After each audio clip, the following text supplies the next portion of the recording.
now it's time to get back into Derceto. Hope you've been enjoying this so far. Now, as I said last time, we're going to do a little reading first, because this is probably the safest place to do the reading. The Trial of Captain Preggst, as reported by his faithful companion Elisha Smith, known amongst his fraternity by the awful name of Captain Ellie Hell. That's a very pleasant-sounding name. Transcribed from the log found aboard the wreck of the frigate Astarte by H. Hartwood. Wonder if it's relation to Emily and Jeremy. "By all the devils!" roared Preggst, glaring at William, the judge. "Curse it, Will! It'll take much more than every cannon in the blasted navy to make me change me mind. You're the greatest blackguard that ever joined our fraternity. Am I not Preggst, captain of the Astarte, and bloodiest villain in all the 7 seas? Not very modest, is he? Bloody Izzik, they call me. And you think I'll tell you where I hid my treasure?" The tribunal of the Corsairs' fraternity murmured at this. Preggst was indeed all he claimed. The judge, One-Eyed William, slammed his fist on the table, and silence was restored. "Shut your mouth, Preggst! Brave man. You didn't pay the fraternity its rightful share, and that means only one thing. You'll hang by the neck from a yardarm, you scurvy cur!" Wow, honor among pirates. "Here's the rope twisted by Satan himself. You threaten me, Will? Many a man better than yourself has lived to regret holding a cutlass in my face. You'll be begging for mercy, mark my words." Typical ego boosting. That shook One-Eyed William, and no mistake. Danny waved his hook in the air and shouted, "Preggst was always a loudmouth. The law says we hang him." The jurors took up the cry, "Hang him!" Wow, they care about the law. It was Preggst's turn to slam his fist on the table. He threw back his head and roared with laughter. "You fools! You want to kill what will never die? Try it!" Once more, the assembled Corsairs murmured. There was unease in the air.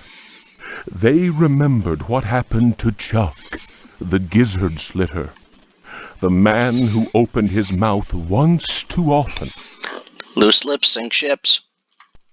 It was night, and a bitter wind whipped the New England coast. Snug inside the Dead Horse Inn, one of the Astarte's men was talking. His name was Chuck, and his subject was black magic. He told stories of human sacrifices, voodoo rites, and zombies. And voodoo plays a part in the second game. He told a tale of a time when their luck was down and they were holed up in a Florida swamp. Preggst went missing.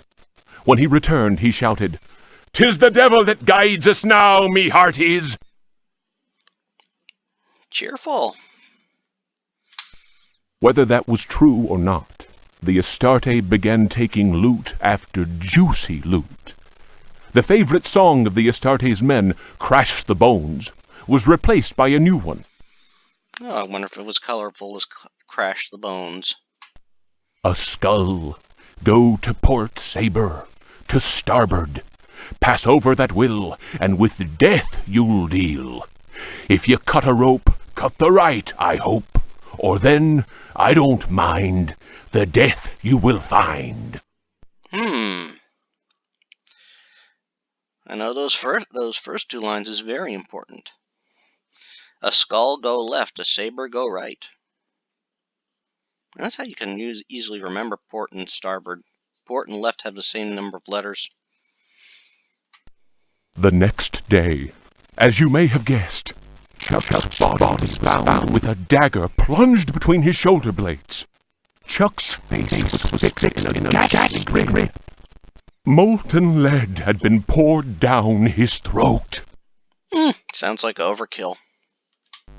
Whatever way things happened next, and I don't have the details. Prext was with us again, and we set sail for Florida.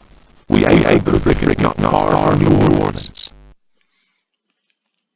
Common setting for spooky stuff. Taking a few trusted companions with him, Prext set off into the swamp. They carried large wooden chests with them. 2 days later, we heard shots and fire and screams. Prext arrived soon after that and claimed they'd been attacked by alligators. He alone managed to escape with his life. Yeah, probably not alligators. He went on to say the time comes to share out the spoils of our many loots. I was in command of the Astarte, while Prext handed 3 chests over to the crew. The chests were full of gold and precious gemstones. The rum flowed that night, and the stars shone bright. In other words, they spent it all quickly. All at once, I noticed a tall man dressed in black. Prext introduced him to me. Here's a hearty mate. You can call him Keith. Many a tale he could tell. Prext laughed loudly and held up a roll of parchment. And hide out. None better. The parchment fell to the ground, partly unmoving. I noticed what seemed to be a map of underground tunnels, a veritable maze of caverns. Prext continued, I'm giving up the pirate life. The Astarte is in your hands now, my lad. She's a fine ship, and my reputation goes with her. Should any man call me coward, then break his head for me. I'm leaving you only because I found a treasure more precious than the purest of gold. Power, most likely. Keith spoke to him then. It is midnight. They are ready, and we must go. The stranger turned his cold eyes on me and said in a soft, chilling voice, Sometimes Prext talks too much. Forget what he just said, and maybe you'll live. Ominous. The fellow's words froze the marrow in my bones, and it was all I could do to mumble, I'll not breathe a word. The canoe slid away into the night. Their torches disappeared in the distance of the swamp. My snoring companions didn't hear the insidious rhythm of far-off drums. Yeah, they're the lucky ones. Okay. A book. The Tale of Captain J.W. Norton of the Army of the Union. Okay, that means he was in the North during the Civil War. 1862. The South was in collapse. Louisiana was open to us. I had each day to requisition victuals for our troops, and was aided in this endeavor by a score of brave men. Rebels were not yet ready to lay down their arms. The region was far from safe. I headed further and further west, and questioned many freed slaves. From them, I learned of a plantation on the coast. Its name was Derceto. Uh-oh. We received a less than hearty welcome. Only Pickford, the owner, behaved in a friendly manner. While my men counted cattle and grain reserves, I learned what I could from him. Man was most unusual and possessed an extraordinarily cultured mind. At nightfall, I gave orders for the men to bivouac at Derceto. Pickford invited my second-in-command, Lieutenant Patterson, and myself to dine. I don't think I would have taken that offer. Of course, then North and the South and a friendly face. Yeah, I would have. And our host proved a most entertaining conversationalist. While coffee was being served, Patterson went to inspect the men's camp. The cigar Pickford offered me was so acrid that my head began to spin. The cigar we put out in the last chapter. I remembered campfire tales of fellow officers trapped by devilish Confederate tricks. My mind floated in a foul and dense fog, from which emerged the enlarged and deformed face of Pickford. He grinned at me. He was up to something. Patterson's return chased off the nightmare. I heard shouts and firing from outside and found the strength to take out my revolver. I fired 3 shots. Pickford fell to the floor. Patterson then helped me out of the burning house. The air was filled with smoke. We resembled a company in disorderly retreat. I saw slaves leaping into the flames of that inferno. They were trying to save Pickford's life. Sounds like they were bewitched. Alright, let's see, what's the next one? Record. Another book. Memories by Alistair Boleskine. Printed in London, A. Machen, editor, 1833. It was during a conversation with G that one first heard of the New England fishing village of I. The area was apparently the ideal place from which to witness unusual phenomena in space. The quality of the air, along with the conjunction of several favorable factors, made one impatient to get started. Having gleaned what information one could from the British Museum, one set off with all haste. I wonder if I is Innsmouth. One's work on space and comets in particular had met with a warm response, and one thought it judicious to include several original sketches of the phenomenon, sketches which one felt were sure to arouse a great deal of keen interest in the scientific circles of 1834. One refers naturally to the passage of Halley's comet. Editor's note: Lord Boleskine's memoirs end at this point. Who knows what extraordinary contributions he might still have made had he not succumbed during his visit to New England to dementia, followed by an early death in St. Andrew's Hospital.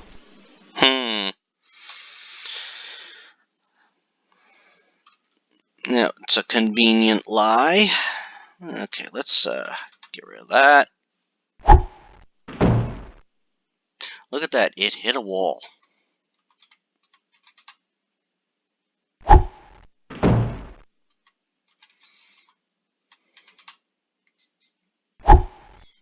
Hit a wall. Okay, got a lighter. Revolver, a knife. Okay, we went through all the books.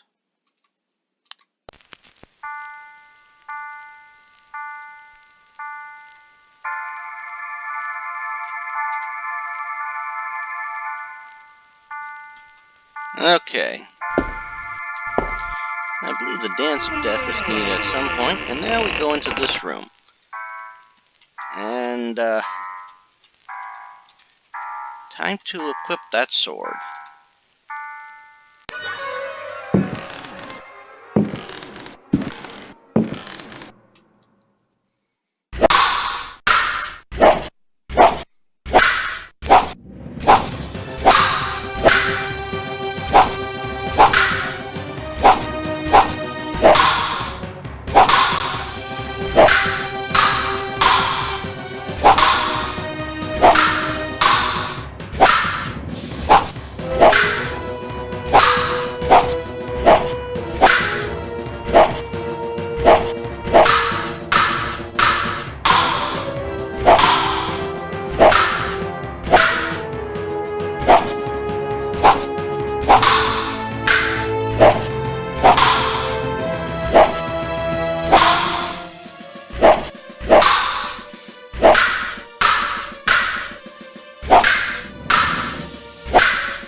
This can be a very time-consuming fight.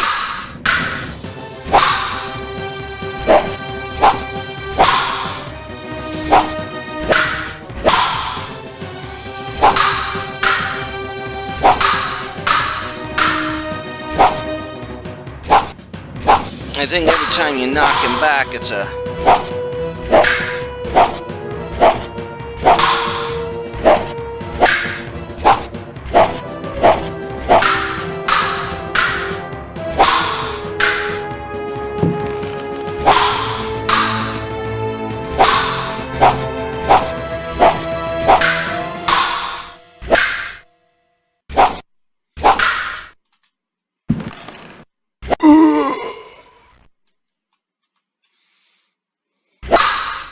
Well, we got him, at least once.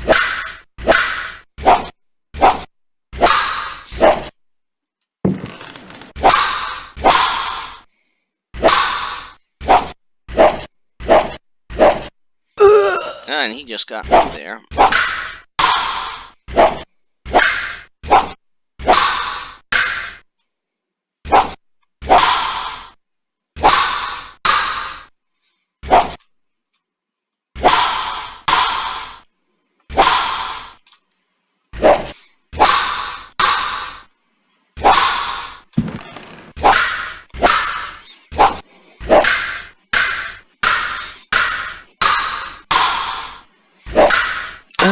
Okay.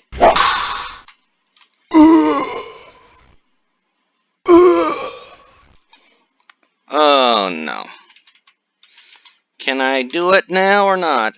Or do I have to redo everything now?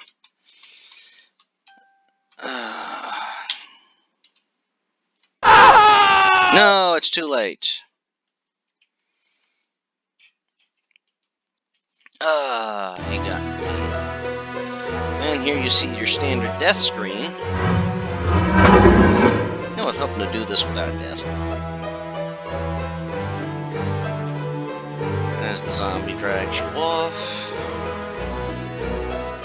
put your body in front of,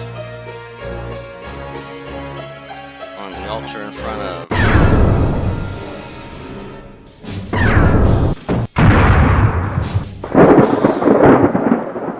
Yep, that's your bad end. Okay, so let's reserve that. I should have saved before I gone in there. But we know what these say. We're gonna get rid of them.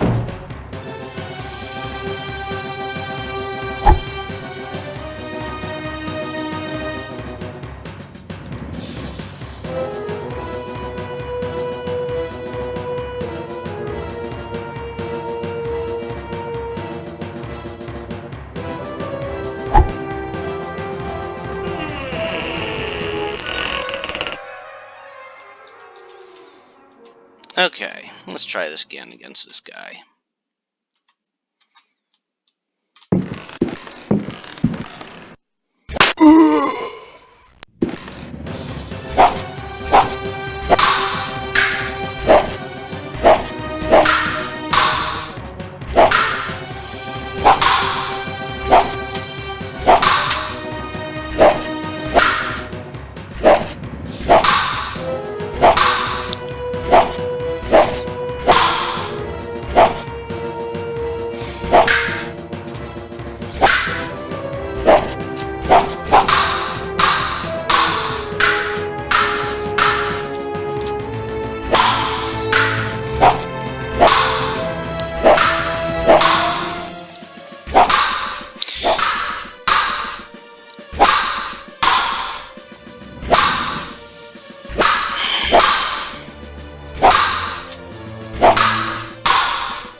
Okay, we got him again.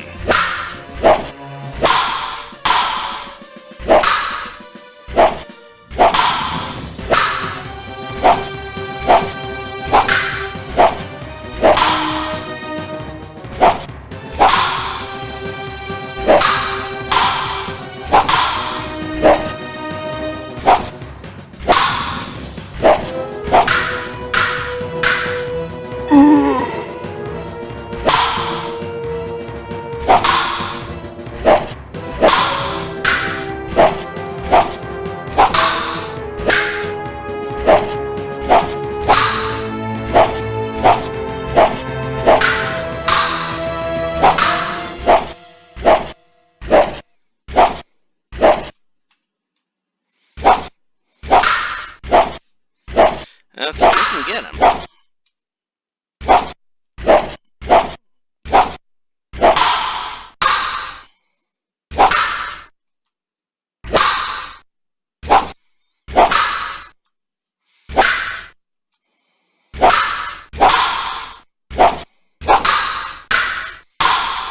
Part of it is you gotta get him in the corner.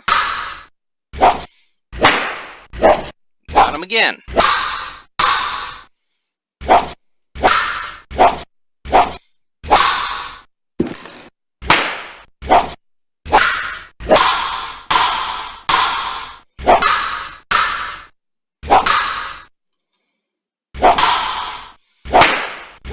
And he's gone.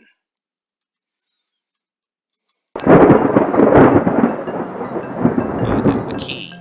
And that key goes, I think, nearby. I think it goes to this door. Alright, we got another book here. Let's see what the book tells us. Daemonia Particularis, Signs and Rituals, by Heinrich Cassel, Ring Publications. The ritual of invocation demands that the officiant be pure. We have already described the complex operations to be followed in order to call those that sleep in superior dimensions. We shall, for the present, limit ourselves to the sign of mutual recognition used amongst their number by adepts of the cult of the Old Ones. The sign also serves as protection when in the presence of a servant of evil. Oh, to call him forth and keep you safe from him. Yeah. The sign resembles a blessing, save that the first and little fingers are both folded beneath the thumb, whilst the second and third fingers are held up. It would appear that this sign has no effect on adepts of a certain rank with knowledge of particular secrets contained in the corpus demonicus. The use of such signs is not without considerable risk to the user during any attempt to call upon those from without. In other words, it could just infuriate them to attack you worse.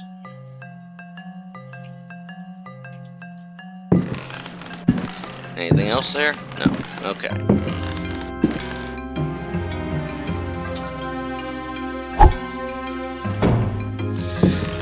Okay. It's locked. Gee, I wonder.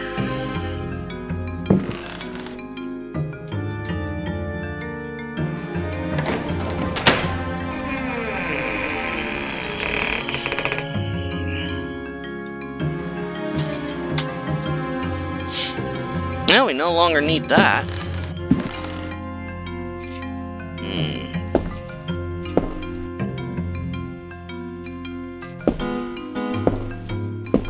Okay.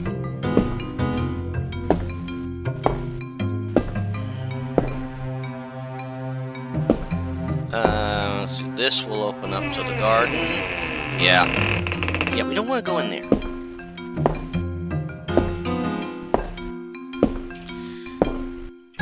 Then we have...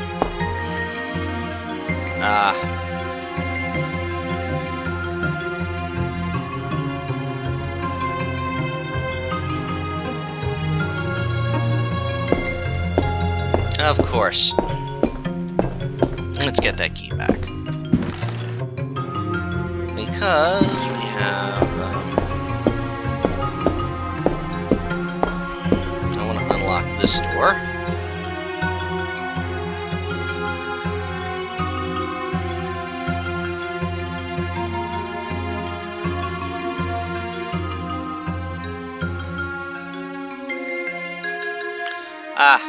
That's right. Key only works on one door.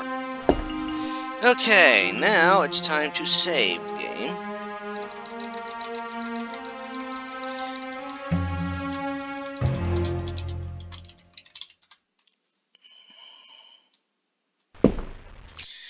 Okay, let's see.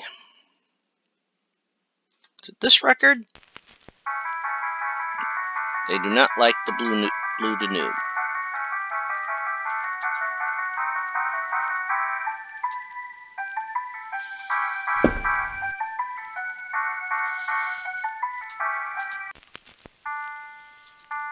Now they're dancing.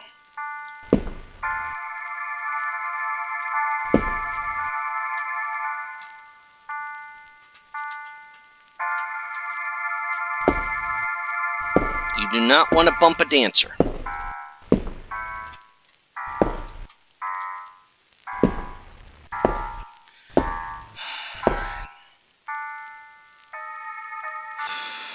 This is where it's tricky, because you have to get out of the room. You cannot bump a dancer.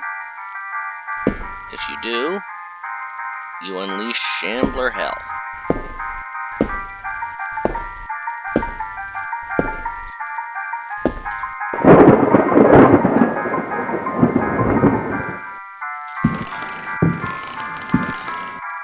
And they've left.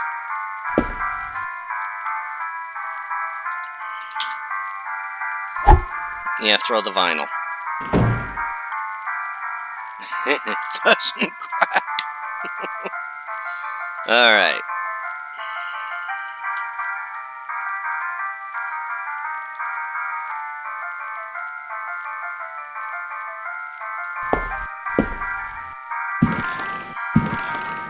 And now, oh, no, we don't want to get rid of that key yet, because we need that key. In fact, we are now done on this floor.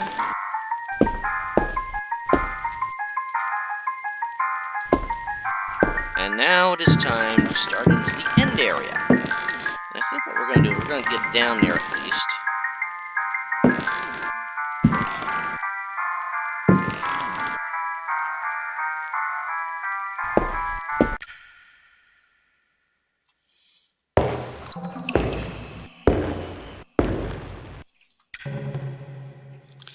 And by the way, once you get down here, you have a new action. You have jump.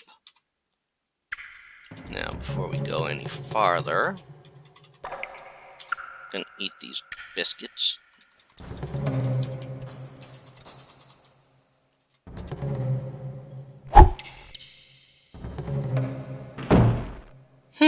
Just a thud.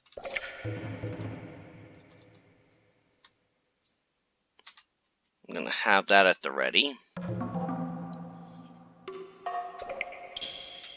And we'll save.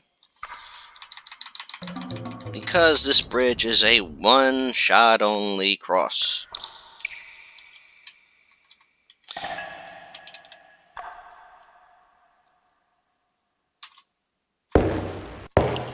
And you have to run. You cannot walk. If you walk, you're not going to make it.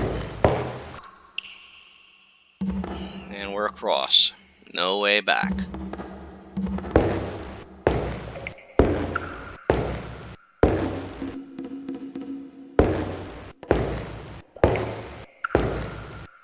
Let's see how far we can get.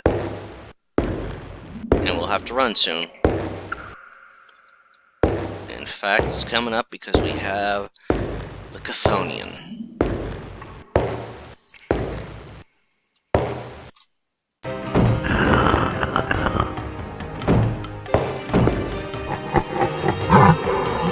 Alright, get past.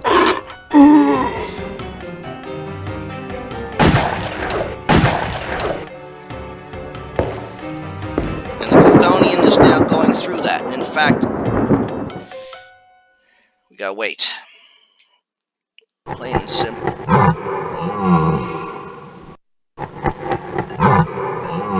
Because he will circle round.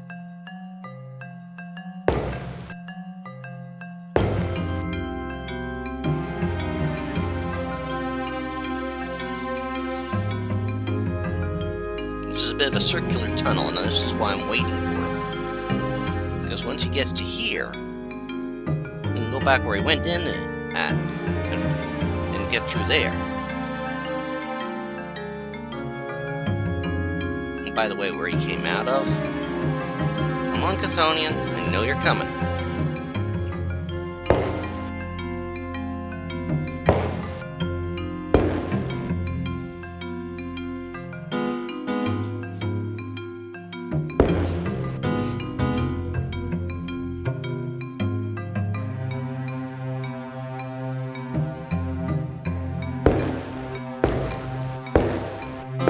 Alright. Take. Oh, he stopped. Interesting. How far can I go?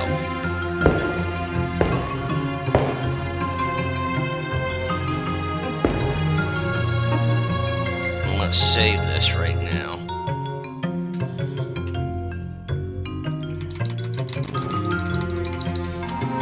And once we get past that,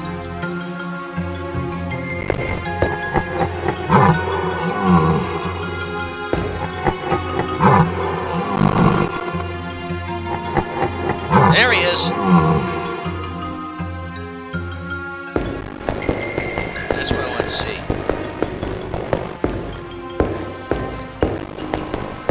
He's moving forward.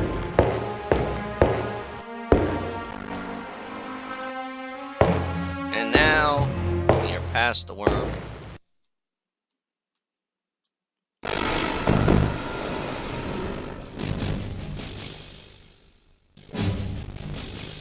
And we are now in the underground part, and oh, hello, we have an ugly.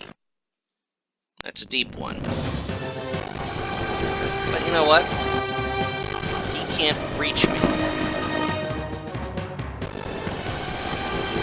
So what I'm going to do is I'm going to save it here. And next time we will pick it up, and I have a feeling next part's going to be the last part.